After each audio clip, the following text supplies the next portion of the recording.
পুলা বাজারতে বতা মারা সেউ নাই না দিছে ওটা মাইকা শুনলে বাইরেছি।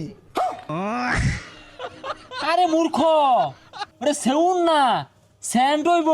হারামজাদা কি হচ্ছে বাড়ি বিড়া ব্যাগ দিয়ে আসছে খেললা। আমি তো মনে হচ্ছে হারামজাদা পাইলট, ই বলে অনলাইনে বিমান উড়াইছে, জুয়া খেলছে। আল্লাহ আহা গো, চুলাফান মানুষ করা বেবাই ঠেলা। হ্যাঁ এই বেটা, চাচা রাস্তা সাইড দিয়ে না যায়, রাস্তার মধ্যে দিয়ে কথা শুনকে অনেক দূরটা উঠছিল উঠবে।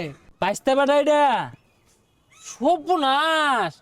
এই মাইকুল আনা হুন্ডার কইতে চুরি হইলে মেলা দিছ। চাচা এটা একটা কথা কইলেন এনে, আমি চুরিওরা লইছি, কষ্ট করে ইনকাম কইরা গাড়ি কিনছি। না না বাইস্তা, সন্দেহ হইতাছে। তোমার বাপ 12 মাস দেখি ছড়া পাইলো না, তুমি কইতে মাইকুল আনা গাড়ি কিনে আসছো। চাচা খালি তো গাড়ি না, বড় একটা বাড়ি বয়াম, আর আব্বারে ভাড়াই দিম ব্যাংকক।